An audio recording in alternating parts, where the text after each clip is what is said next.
Thank you all for joining us today for the Highland and PowerOptions webinar on the 2023 EPA Clean School Bus Grant Program. My name is Matt Stanberry, and I'm a Vice President of Market Development at Highland. I'd like to personally thank all of you here for joining us today and joining us for what is our very first co-hosted webinar with the PowerOptions team that's focused on this program.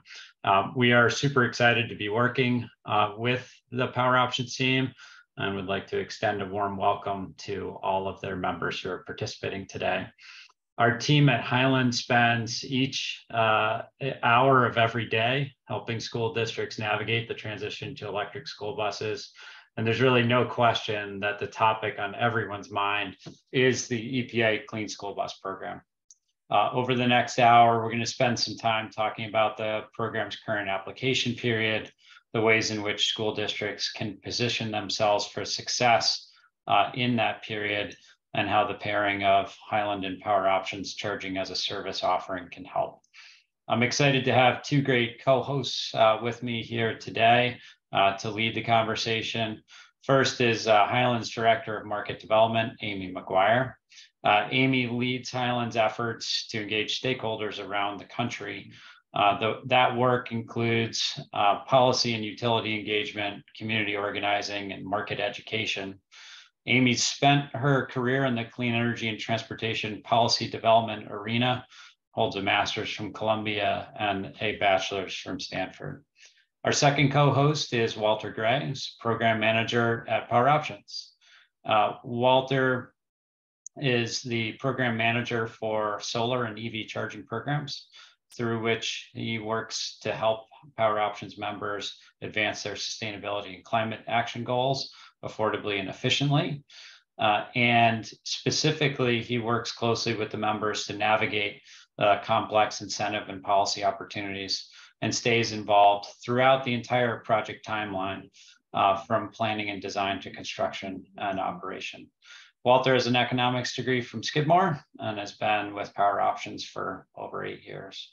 So again, welcome, and thank you all for being here, and I'll turn it over to your co-hosts.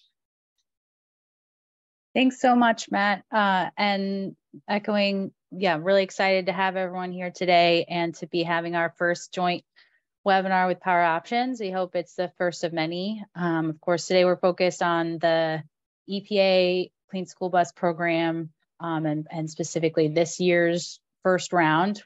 So second round of the entire program, and we'll get into that. But I think there's going to be a great opportunity to continue to show PowerOptions members and those that might be interested in becoming PowerOptions members what opportunities are out there and how we can all work together. So as a bit of a background on Highland and what we do and how we're related to all of this, Highland is if you're not familiar, is a fleet electrification service provider. We, as it says, are aim to be a partner in fleet electrification for those groups, primarily schools to date, but other types of fleets as well. Understand what it takes to electrify, how to do it, and really support our customers at the end of the day through the entire process of electrifying, from an initial rollout, managing that initial rollout, and then ideally aiming for full electrification of a fleet, and what that journey will look like over the course of X number of years. So our offerings include the full package of electrifying with buses in this instance, chargers, the software package that manages that, thinking through the fueling process, which of course here is electricity, and maintaining vehicles. I'll let Walter talk a little bit about PowerOptions, and then we'll also frame up what the agreement and opportunity we have together, and then how it fits into the Clean School Bus Program. So why don't I hand it over to you, Walter? Sure. Thanks, Amy. And thanks for the introduction, Matt. Very happy to be here today and join and bring this opportunity to our members and non-members and maybe some potential future members. To introduce PowerOptions, for those of you who may not know us very well or at all, we're a nonprofit, and our mission is to reduce the cost, carbon, and complexity of energy for nonprofits and public entities. So what this means in practice is we aggregate the buying power of our over 500 members at this point. I think our numbers are a little outdated on the slide, and apologies for that, but we're now over 500, which is great. And this consists of both public entities and private nonprofits as well. So what we do is aggregate the buying power of all of our members to conduct competitive procurements and set up buying programs that our members can then take advantage of. So our ultimate goal here is to save you time and money by digging in, figuring out the opportunities that are going to work for you, and packaging them in a way that's actionable so that you feel educated, informed, resourced, and supported to get things done on your end. We really strive to be the trusted advisor to our members so that you can move forward and have confidence that there's an experienced partner who's helping to look out for your best interests. And I'm going to turn it back over to Amy.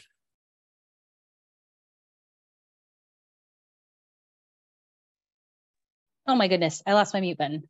Sorry about that.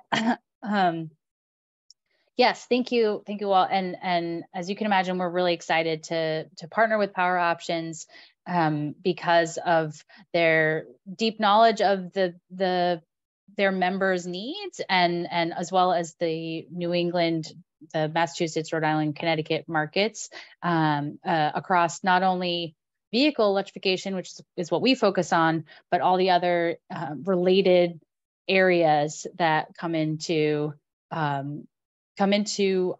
electrification overall. And then this slide in particular, where there's demand for electrification, not only across the vehicle sector, but across all sectors. So that's where we really see the intersection of our two organizations. And I did want to highlight that this is something that we're seeing, hopefully you all are seeing it as well, this transition happening for a lot of really good reasons. And we are working hard to meet this increase in demand and not only further the understanding, but for the opportunity to join the transition. And there's a lot of good reasons that we'd like to highlight why you might want to think about this really carefully and consider it really seriously.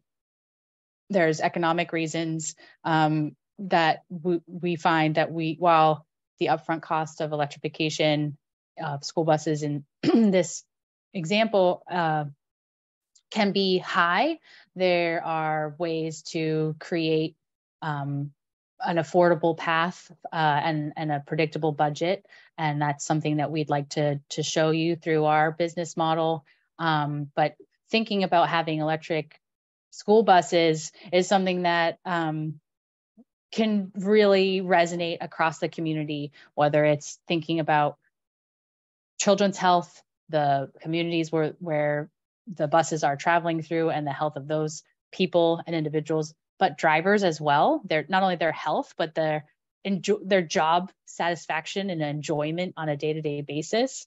One thing that we've started to investigate more and more is the impact of switching to electrics on academic success, really the pure success, not only because of what you see here, there's lower asthma rates that are linked to absenteeism, and therefore kids are actually getting to school, but we're seeing more and more data that demonstrates an increase in performance from those healthier students. We know that the communities that are most impacted by emissions across the country are environmental justice communities. So being able to work in this space is really exciting and satisfying just for that, from my perspective. And And then you flip over to the cool things, the cool other things that we can do with buses around, oh, if you can just go back one slide, please, Kara, thanks, I'm almost there, around emergency resilience and grid modernization. Once you get into the weeds, get deep on an electrification project, Highland has positioned ourselves to really help school districts utilize the vehicles, not only for transportation, of course, as the priority, but providing backup power, for example, during an outage, and then potentially working in a vehicle to grid capacity where we're pushing power back to the grid when it's at highest peak demand and getting compensated for that. So there's just so much opportunity. And then if you go to the next slide, what we're seeing is that all of these things come together, not only for the general concept of electrification and thinking about your fleets and your goals over time, but then thinking about the opportunity of the EPA Clean School Bus Program, where the program is actually designed to support all of the pieces that we think of as the drivers for electrification. So there's for instance, a heavy focus on environmental justice communities and serving those communities. There's a community engagement component, and then the expansion of thinking about the full value of projects is highly rewarded through the EPA Clean School Bus Program. So for all those reasons, we think this is just an excellent way for you all to not only reach your goals, but activate all of the benefits that can come from school bus electrification. So getting into the program itself, for those of you that aren't as deep in it as we all are, it is part of the bipartisan infrastructure law, which provided $5 billion to the EPA across 5 years to develop programs that would really support replacing existing school buses with zero emission and low emission models. So there's an opportunity for there have been and will be more multiple opportunities to pursue funding and really start a process where you're getting scale deployments of electric vehicles in your fleets. Next slide. Thanks. So we are now in the round two. There was our initial round last year, but round two is open in April. So we're a little bit into the application window. And now is really the time to think seriously about this, whether this is an opportunity for you, because while the application is due in August, it is complex and comprehensive and requires a good amount of work, which is why we think it's going to be really important for you to think carefully about the opportunity, understand what you might benefit from it, and think about whether it could be helpful to have a partner or partners like Highland and PowerOptions to support you through that process. And I'll say, both organizations are prepared to support districts where in a full sort of, we will help you apply on your behalf and fully complete an application and make sure that it's a well-scored application. And I'll talk about what value we can bring, not only in the pure hours that it would take to fill out the application, but in these program elements as well. But there's also, there's a range of support that we can offer as well, just whether it be on the other end, simply advisory and this sort of educational service, to something in the middle where we'd be supporting districts applying through the program. I think we find, as I mentioned, that the program is designed to emphasize things in addition to just the actual deployment of school buses. And I think that's great. I think that we spoke about, there's so much more that comes from electrification than just swapping out technology for one.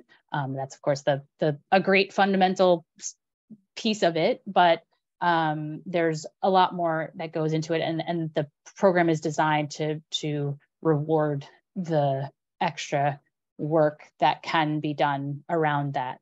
And Highland and PowerOptions are both positioned to really support that, where we already do a lot of community engagement and education work, both of us.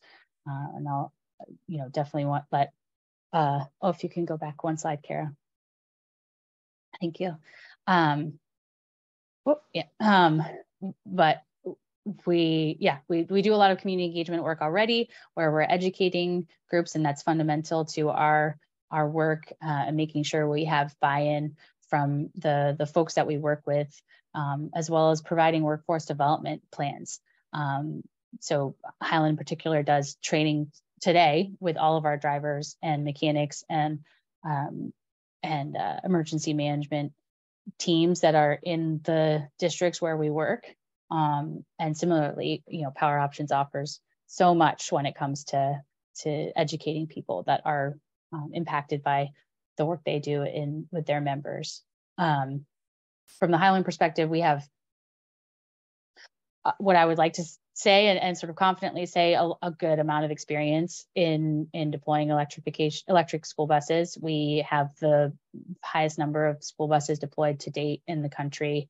And we have the biggest project in North America. So just bringing that to the table, having done it before and done it multiple times in different scenarios with different people, really gives us the opportunity to show what we can do and be rewarded in the scoring with EPA.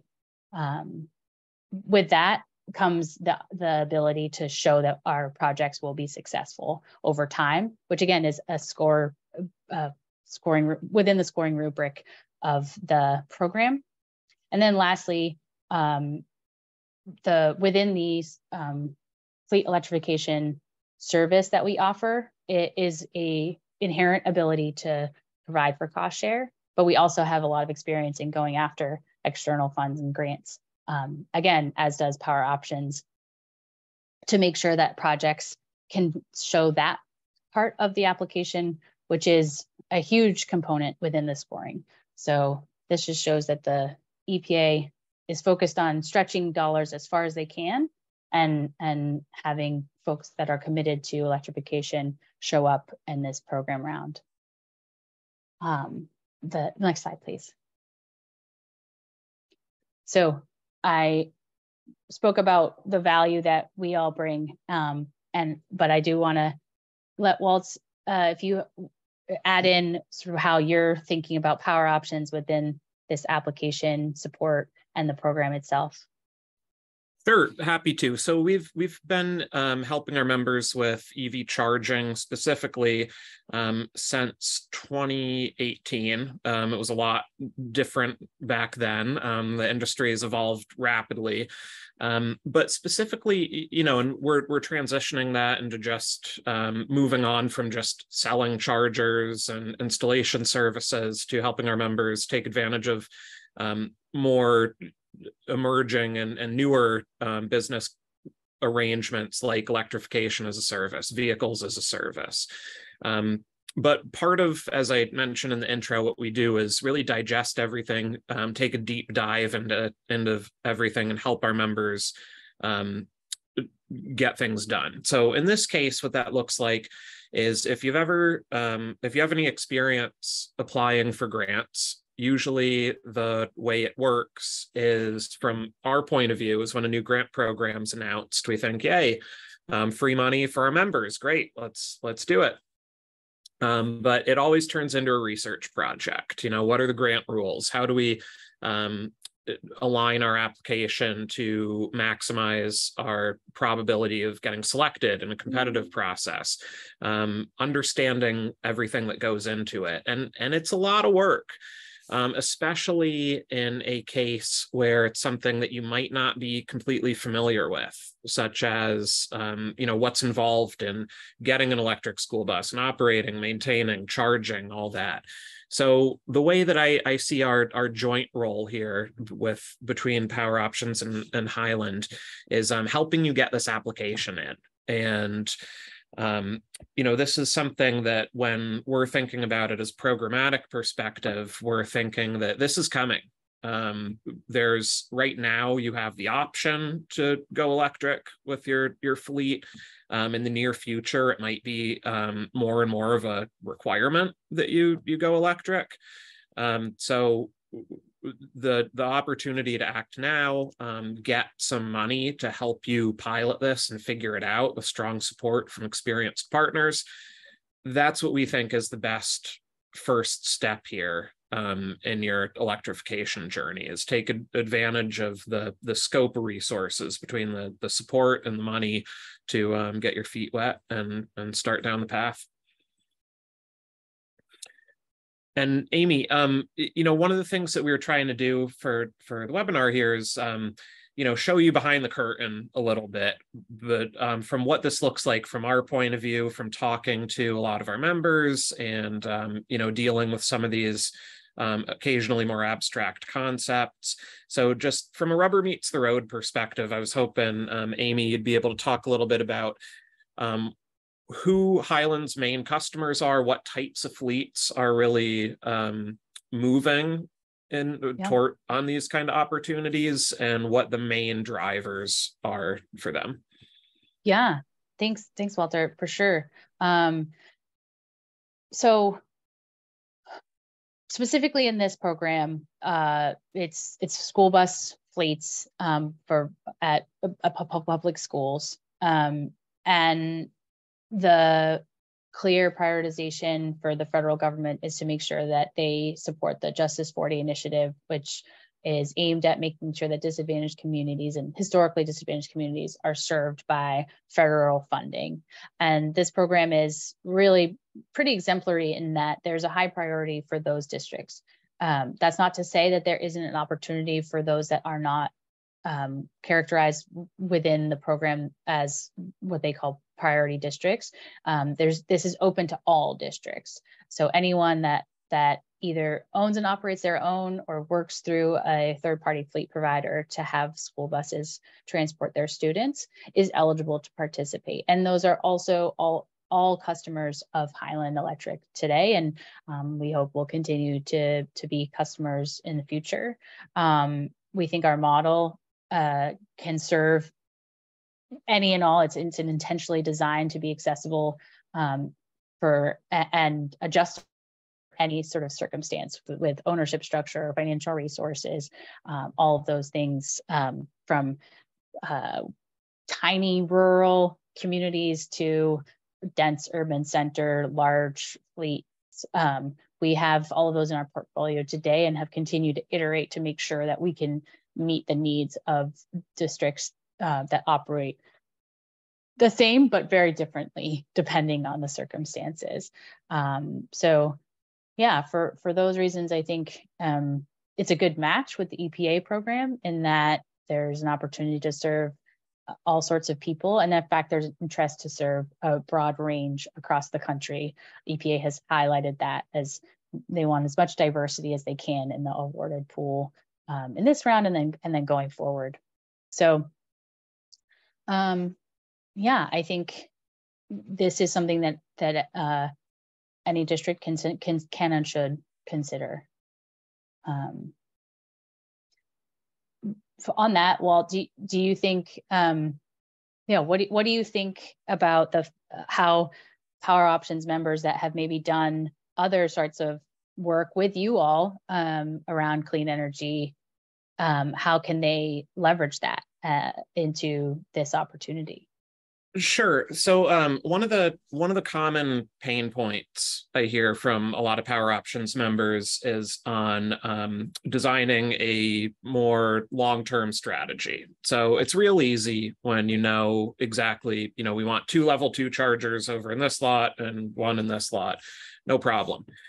Where it starts to get complicated, and what I think you're going to see as you think about electrifying a school bus fleet, is it gets a little more complicated. So you're thinking, you know, if I have one school bus, I can have one dedicated charger, no problem. But as that expands, you know, when you have 13 school buses, do you need 13 chargers, or do you, you know, can you get by with 8 or 6? And further, you know, can my building electrical infrastructure as is support this? Do I need additional utility work to upgrade my service or bring service in through a new meter to these stations? It's complicated. There are also a lot of incentive programs that apply for that kind of stuff. So when you're looking at that, it can feel a little bit overwhelming. And that's what we were trying to do with our partnership with Highland, is that by offering electrification as a service, the way you can approach this is, instead of having to, you know, figure it out yourself based on your infrastructure and the utility incentives and your charging times and how much you're going to drive, and will that wear your battery down, and can you do your, you know, different rounds of you know, pick up and drop off for your kids or students, I should say.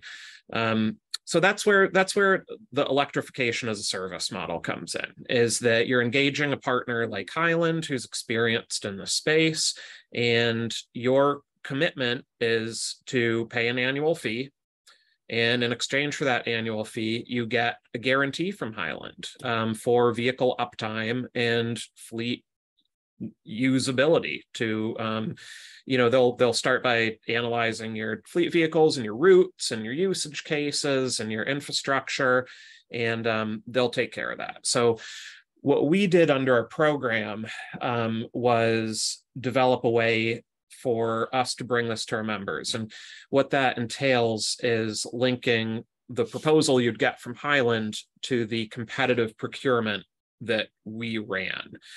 So there's a lot of calculus in developing that price, but our job here is to make sure that the proposal you get from Highland is derived from the inputs that were competitively procured. So that's what we can bring you with our joint program. Now, I think there's a lot of benefit in an arrangement like this, electrification as a service, from the perspective of you know, somebody who operates the fleet from the school's perspective, who's an expert in fleet and to some extent logistics and dealing with all those currently existing you know, levers that need to be coordinated for this to work as well as it does.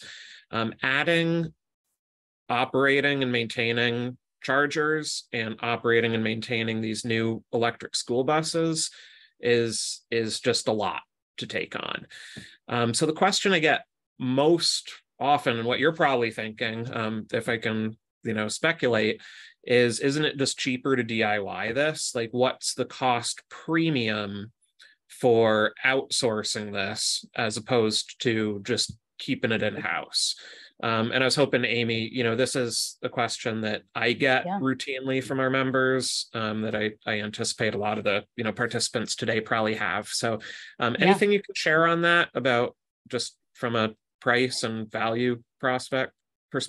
Yeah, no, thank you for that. And that makes a lot of sense. I think that is likely top of mind for a lot of people, especially with this opportunity that has high incentive values, and it's, you know, well, if I get the money from the federal government, then I'm all set, kind of thing. And to some extent, that's true. But what I would say is that not only sort of our proposition here today is that we can really help you, as it says on the screen, in fact, really have a higher chance of succeeding in the application, and then therefore winning that money. But the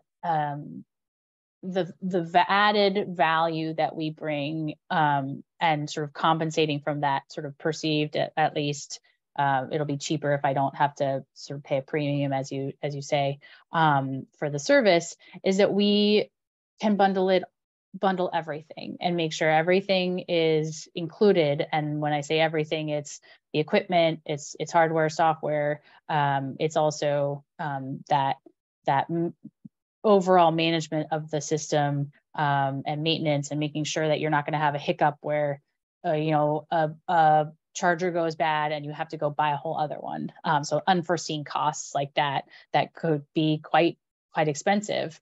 And so we would, in our relationship with a customer, we would be responsible for that. There would be no additional cost after the contract is laid out for something like that. If a charger goes bad and needs to be fully replaced, that's at no cost to the customer. So you're eliminating that sort of risk. But in addition to that, you're, with what we hope would be a successful EPA application, you'd get funding from that. But then Highland with PowerOptions and would pursue any and all additional funding opportunities. So we would go after any state and utility grants that would be available, any way, tax credits from the IRA. Some of you have been maybe started to look at that, which is something that public entities can now leverage, but as a private company, we can capture even more value through that program. And then adding another layer, we can leverage our buying power. Being the largest purchaser of this equipment, we get better pricing. As you could imagine, if you're one-off buying a few buses and a few chargers, if we're buying hundreds of those every year, we have the opportunity to really push on our providers, the OEMs, the manufacturers, to offer us a good price, and we'll keep coming back. And because we're agnostic to that technology, and we make the manufacturers compete with each other for our business. So we really use as hopefully I'm demonstrating, every possible way we can to continue to push that price lower and lower and lower to make this an affordable transition. And why we're so heavily motivated to do that is that the lower the cost we can offer to you, the more we can continue to scale your project, and of course, the more likely you would be to continue to want to work with us. So we're sort of inherently driven to get as much value as we can for the customer, to just keep growing our business, but keep growing the market overall. We see that if we don't all push as hard as we can, it will be that much harder to make this transition in the time frame that we believe is necessary to meet our greenhouse gas emission reduction targets, for example, but also serve our children and our planet in the best way that we can. So we're just highly motivated to make sure that everything is being done to expedite this process. In this process, I mean the entire transition of our transportation sector to clean vehicles. So that's kind of how we think about it, and what we think we can add on top of the DIY approach, which, of course, plenty of people have done that and will continue to do that successfully. We just think this makes it that much easier, and can go that much further, that much faster.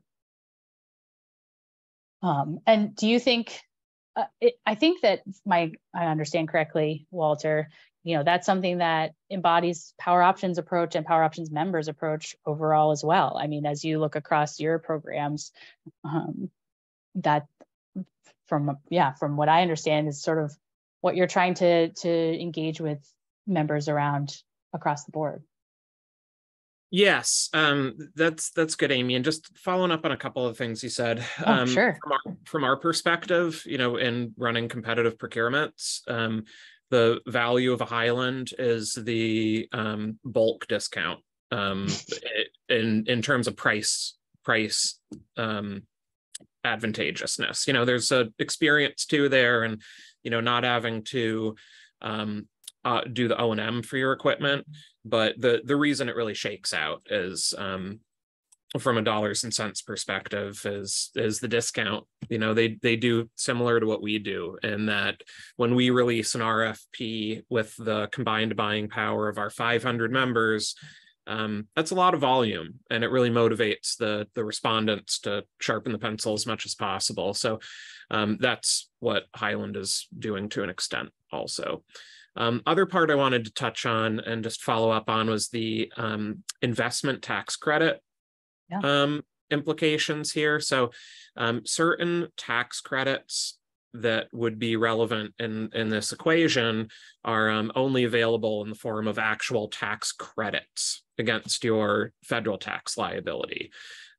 If you don't have any federal tax liability, you don't have any way to monetize those credits. By routing the deal through a for-profit entity that can derive value from those tax credits, you know, that's a way that you can access them, even given your lack of ability to monetize them on your own. Yeah, that's right. Yeah, so Amy, I think before we open it up to audience Q&A, I just wanted to kind of wrap things up with what we would deliver in this case. So from my perspective, what we want to do teaming with Highland is if you're interested in getting going on this, putting together an application, looking at your viability, or does this make sense for you, we're happy to help. So what that would entail is even doing the application for you, drawing on our experience without a commitment on your end to use us. So that's how we scheme this out, is that we'll help you apply. If you want to use our programs and us to you know, actually put in the equipment and buy the bus, great. But we're not going to you know, make that a condition for using our help. So yeah, no, thanks for highlighting that, Walter. Absolutely, it's a no cost, no obligation. We think that we can help you be successful in your application. And then if it seems like the best approach to work with us to deploy the project, then we will cross that bridge when we get to it kind of approach. But we think that we can help you at this stage, and then we will work through the process, as Walt says, to figure out what's the best path for each individual applicant or participant in an application, should an award, hopefully when an award is made. And Amy, just following up on one other aspect I just wanted to touch on is just from a big picture perspective. I mean, let's not lose sight of why we're actually doing this, you know, why we have these somewhat ambitious targets for reducing the emissions of our transportation sector. You know, this is something that we at PowerOptions believe is a societal imperative, not only from the ground level of just having kids walking around in diesel fumes at the bus lineup every day. So that's an important part, and part of the reason why we're doing this, you know, get your application in, get the money, use us if you want to, is because we think it's important for our members to do. And so that's why we want to just help move the ball downfield. Wonderful. Yeah, thanks for that. So I think we do have a few questions. Want to go to our slide to remind you that you can ask questions, raise your hand, put it in the chat. If you have any, I don't know if Janelle, maybe you were going to toss us some that we think we received through registration. Kara? Yeah, I can. If no one, let me check to see if anyone has raised their hand just yet. But if not, and also if you don't feel comfortable doing your Q&A in real time, you will have my email address and Amy's, and please feel welcome to reach out to us after the fact. Hi folks, I have a quick question on electrification safety, because I know we're dealing with big batteries. How are we ensuring safety in our communities for electrification? Yeah, thanks for that. I'm happy to take it, and then you can chime in or follow up, Walt, for sure. I think that's a really good question and super important for us. So we, in fact, it's sort of the first priority that whatever we're deploying when it comes to our equipment is going to not only work, but be 100% safe for those that are engaging with it.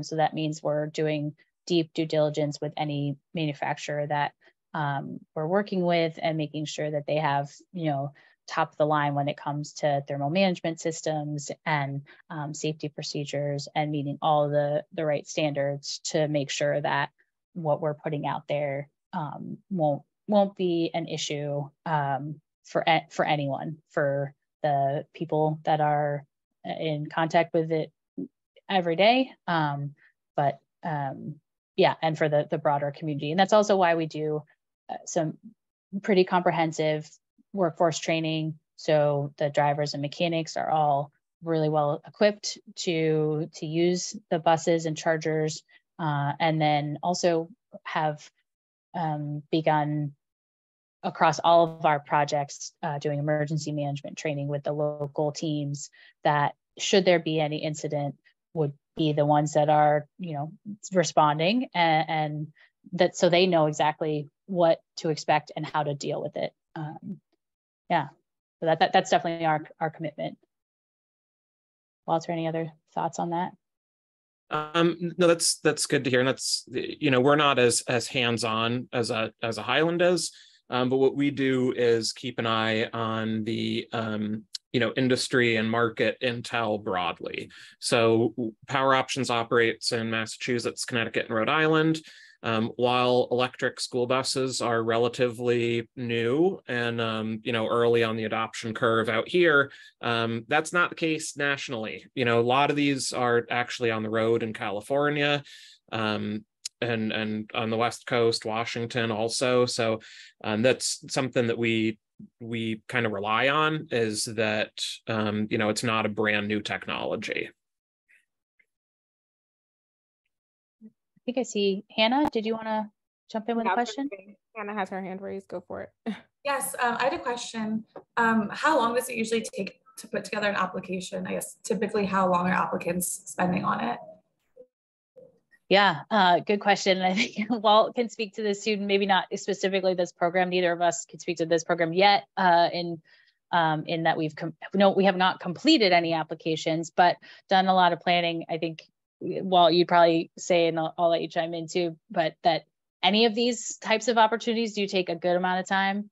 From the EPA, this specific EPA program, our team has done a lot of work digging into what it entails, and even broken down based on other experience in writing grant application responses, a full full breakdown. So we've seen that there are 17 sections and subsections within this application itself. And then there's almost 10, I think, additional forms or opportunities to submit forms and letters and things. So you're close to, what is it, 30-ish pieces of collateral that you need to bring together. And we've done some math around what it takes to get the information you need, draft up a response that's, per section, what's requested, review that. So the full gamut of like what it actually takes, did the breakout, and came up with what I think is an ambitious number of about 76 hours with those different sections accounted for. And then that's sort of aggressive as far as what we put in for the estimates of time. And so optimism buffer, and it's likely to be more like 100 hours to complete this particular application. And that's if you're, that's like full force, you're focused on one thing. So it is a lot of, just when you think about it in terms of hours, and that's spread out, of course, as you're getting things together. And that's hard to think about as a school district with a individuals set of it, maybe a set of individuals having to carve out that much extra just time. So we're hopeful that, you know, even if it's just on that alone, this is a good opportunity for you to sort of hand off a big chunk of time and effort to a support team. But yeah, does that resonate with you? Does that jive? That's our math, but is that kind of your experience in the past too? I haven't gamed out the actual projected time budget for each of the you know, scope and task items associated with this request, but looking at it generally, what we see is that first of all, there's a big gulf between our members who have experienced grant writers on staff and those who don't. Yeah. An experienced grant writer who's seen this kind of thing and knows where to look and might have you know, off the shelf little packets of language for different sections, might speed the process, but they're hard to do. I mean, step one is going through and understanding all the rules, and that's, you know, a project in and of itself. And then from a public perspective, it's usually a lot of coordination with different departments inside your organization. So you might have information requests to different departments and different people who need to review this before it's submitted. Just a lot of coordination and work. So our view is that when things are, you know, our view at PowerOptions about this stuff broadly is that, you know, if it's too hard to do, it's just not going to get done. And that's what we're trying to solve for, is to make this doable so you can get this money. You know, the way we think about it when these grant programs come out is, how do we divert as much of this money toward PowerOptions members as possible? And the answer is usually we do as much work as we can. So. Yeah, no, that definitely is the magic of a group like PowerOptions. And we're definitely trying to match that and show up for folks, as you say, to actually make it happen, or otherwise it may just not. Amy, I have 2 anonymous questions. Okay. All right, so the first one is, thinking about other types of EVs, will non-school bus electric vehicles also be eligible under this contract or program? Okay, so within the EPA Clean School Bus Program, this is focused exclusively on school buses. It does cover all the types of school buses that are out there. So your standard school bus is it's actually called a Type C vehicle. So that's the one with the bump out on the front, sort of classic picture of a school bus. The slightly bigger, more transit looking buses, that's Type D. Those are also eligible, as are the shorter buses that are often used for special needs or you know, wheelchair accessible buses. Those are all eligible under this program. Other types of vehicles are not eligible in this EPA Clean School Bus Program, but that is, you know, if you're interested in looking at other vehicles and charging for those, you know, Walter and I are definitely interested in talking to you about that and helping you navigate it. This opportunity is not the one for that, but there are other opportunities. So don't be shy. Please let us know what you're after. And I'll just follow up on that also, if you know, for just the broad range of vehicles, like Amy said, you know, this one focuses on school buses, but electrification generally, we only know about you know, the states we serve, Massachusetts, Connecticut, and Rhode Island, but in a lot of cases, regardless of if you're public or private, you can get a fleet analysis, a fleet electrification analysis for free. Somebody's paying for it, whether it's the utility, the state, PowerOptions in some cases. So if you're interested what your options are, how do we start with electrifying our fleet, we can help you get started with that. And it's probably more doable than you think cost-wise. Awesome. You had another one maybe? Yeah. Let's see. Hold on. Okay. So we are considering building a new bus depot. What should we anticipate if we want to switch to predominantly electric vehicles in the future? So thinking about charging stations, reduction of bays, skill maintenance, all of that. Great. Well, very exciting. A new bus barn is awesome. It's almost like building a new house, if you're a nerd, I guess. So yeah, I think really making sure you're planning for the future would be my sort of initial response. And I am sure, Walter, you have some thoughts too, because I know PowerOptions does a lot of helping members think through their planning overall for their energy related investments. But I think that the one thing that Highland tries to really make sure people understand is that future proofing is the most cost-effective thing that you can do. And when I say future proofing, I mean it's thinking about if you're going to make a big investment in something related to electrification, you try to do it any preparatory work that you can to for a full electrification. So, for example, if you think that your new bus barn will hold 20 buses at some point, or serve 20 buses at some point, and maybe all the charging will happen there, but initially you're thinking about 5 vehicles and chargers.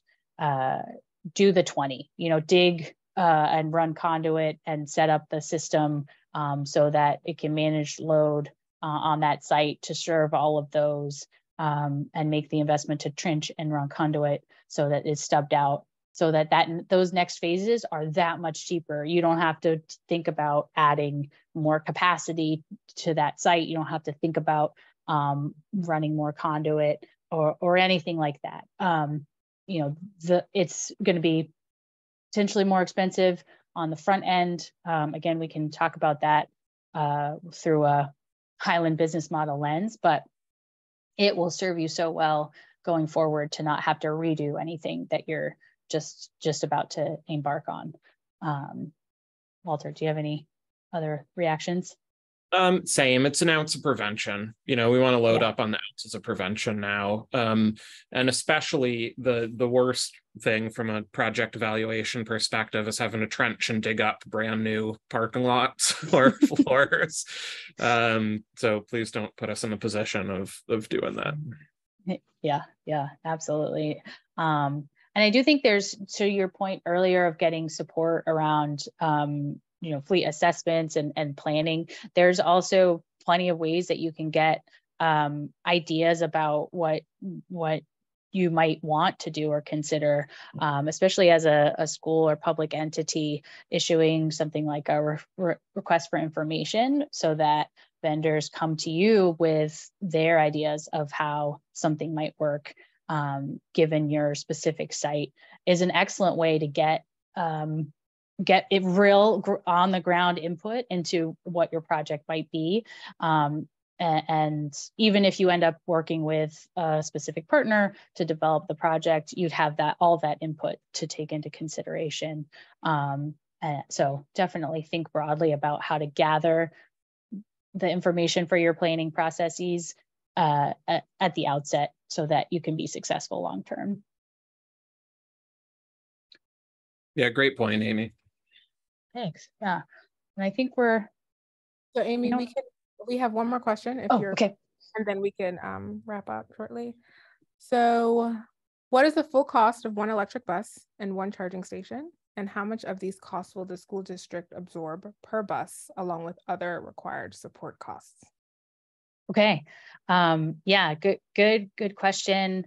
And even stated in that just sort of very simple way, I think there's of course a relatively simple answer around, like, a bus would cost in the range of $350,000, and a charger can be, depending on the type, from this part is kind of wild. It can be anywhere from $20,000 to $60,000 ballpark. So even and that's, depending on, these are very ballpark because it depends on what kind of specs you would want for your bus and what type of bus you want. All of that said, the EPA clean school bus values that they're offering for incentive for that pure equipment side of things, the cost is essentially covered and can be provided for within the program. But what and any electrification program project that you would take on, and you all know this as you are, if you're involved in your fleets today, it's never just the bus or just the fuel. There's a lot more that goes into it, and that's important to consider. And that's why we do offer this sort of comprehensive service package, is that it's the software that helps monitor all your devices. It's the charge, optimized charge management or fueling management if you're not, if for today's set of vehicles. So there's a lot more than just to think about in the total cost of ownership equation than just the equipment. As far as the point with what would be the outlay to the school district, again, super variable on the circumstances, so hard to put a specific number. But what I will say is that when we work with a customer, we're trying to figure out how we can match the total cost of ownership today and in fact create savings on that. So we're pushing down on the price overall, looking for savings so that your transportation budget will decrease over time, and it's at the very least be predictable, and in fact fully predictable. We'll know exactly what it will be through the course of our contract, and from that perspective, there's no quote additional outlay from the district, right? It's been budgeted for, and in fact might decrease, hopefully would decrease over time. So complicated answer to a relatively short question, but just the nature of how this all plays out. But hopefully that's well. Chiming in on that. We're not being cute by yes. telling you it depends.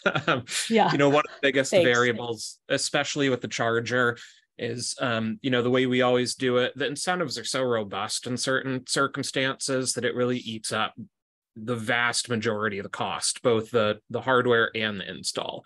So if you, depending on where you are, it's usually, it's variable by utility territory, by use case of the charger. Like, is it just for your bus, or is it going to be publicly accessible? Are you in an environmental justice community? These are all factors in determining your incentive level, which could, in most cases, some incentives will apply, but it can go all the way up to, covering the vast majority of the hardware and install cost. So that's the biggest factor, and would be happy to help game it out for you based on your specific case, if you want a little more detailed look. But broadly, it's like, how much is a car? It's just, it's wide open. You can get a Maybach, or you can get a, used something. So. Yeah, thanks for that, Walt. Yeah. No, not trying to avoid the question at all, or be cute, as you say. All right, I know we're just about at time, and we really appreciate you all being here. As Walt mentioned, here's some contact information. Please do reach out if you have questions. But Walter, do you have any words of wisdom you wanted to leave everyone with today? If you're in your members' shoes, sort of what should they take away from this today? Yeah, takeaways, would love to see you get a piece of this money, and that we're doing everything we can to offer you the requisite support to help you do that. So please, we're a mission-driven nonprofit partnered with an experienced company in the space, and we think we're well equipped to help you. So please let us. Awesome. Yeah, I couldn't said it better. Thanks, Walt. Thanks everyone again. Yeah, we're here. So please do reach out. Hope to hear from you. Okay. Thanks, everybody. Today. Thanks, everyone. Thank you.